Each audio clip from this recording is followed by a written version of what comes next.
ذرا لمحہ بھر کو سوچیے، اگر میں آپ سے کہوں کہ قرآن مجید میں شب برات کا نام ہی نہیں آیا۔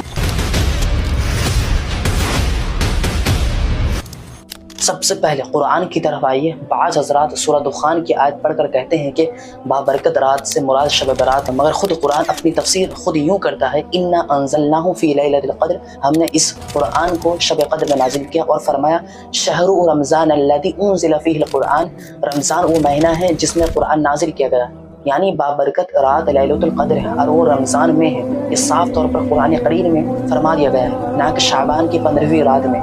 تو صاف بات یہ ہوئی کہ قرآن کریم میں شب برات کا کوئی صریح واضح ذکر نہیں، جو کچھ ہے وہ زیادہ تر تعبیرات اور تعبیریں ہیں۔ اب آتے حدیث کی طرف۔ ایک مشہور روایت ہے ابو موسیٰ اشعری رضی اللہ تعالیٰ عنہ سے، وہ فرماتے ہیں ان اللہ یطلع فی لیلۃ النصف من شعبان فیغفر لجمیع خلقہ الا لمشرک او مشاحن۔ اس حدیث کو پیش کیا جاتا ہے، اللہ تعالیٰ نے نصف شعبان کی رات اپنی مخلوق پر نظر فرماتا ہے، پھر اپنی ساری مخلوق کو بخش دیتا ہے سوائے اس کے جو مشرک ہو یا وہ جو دل میں سخت کینہ اور عداوت رکھتے ہیں۔ محدثین نے اس حدیث کی سند کو ضعیف کہا، لیکن چونکہ اس کے کئی طرق ہیں، بعض اہل علم نے مجموعی طور پر اسے حسن لغیرہ یعنی غفر والقابل قبول مان لیا۔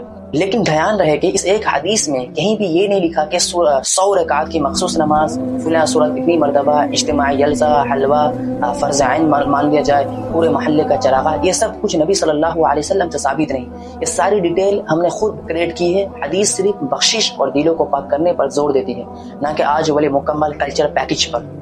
اب ذرا ہمارے معاشرے کی طرف دیکھیے۔ زبان پر جملہ یہ بخشش کی رات ہے، اور عمل میں کیا ہے؟ آتش بازی، نوائز پولوشن، پیسہ اور وقت دونوں کا ضیاع، اور اسے ہم نے ثواب کا لبادہ پہنا دیا۔ یہ خالص ایموشنل ہائپ ہے، نہ کہ دلائل پر مبنی عبادت۔ میں ایک اور بات بتا دینا چاہتا ہوں، کھانا کھلانا، حلوہ بنانا محض بطور کلچر کوئی بری بات نہیں، کسی بھی رات کیجیے، لیکن جب آپ عقیدہ بنا لے کہ اسی رات کا حلوہ ضروری ہے، اسی رات کا چراغاں خاص ثواب رکھتا ہے، تو پھر آپ دین میں وہ چیز داخل کر رہے ہیں جس پر واضح شرعی دلیل نہیں۔ اور دین کا اصول ہے اللہ کی عبادت صرف اسی طریقے سے ہوگی جو اس نے اپنے رسول صلی اللہ علیہ وسلم کے ذریعے مقرر کیا ہے۔ خود ساختہ طریقے عبادت بدعت ہے، خواہ ظاہراً کتنا ہی خوبصورت کیوں نہ لگے۔ ایک اور رخ دیکھیں، نبی اکرم صلی اللہ علیہ وسلم نے صرف نصف شعبان کی رات نہیں، ہر رات کے آخری حصے کے بارے میں یہ بات فرمائی ہے کہ ینزل ربنا تبارک و تعالی کل لیلۃ الی السماء الدنیا، ہمارا رب ہر رات جب آخری تہائی حصہ رہ جاتا ہے، آسمان دنیا پر نزول فرماتا ہے اور پکارتا ہے، کون ہے جو مجھ سے دعا کرے اور میں اس کی دعا قبول کروں، کون ہے جو مجھ سے مانگے کہ میں اسے عطا کروں، کون ہے جو مجھ سے بخشش چاہے کہ میں اسے بخش دوں۔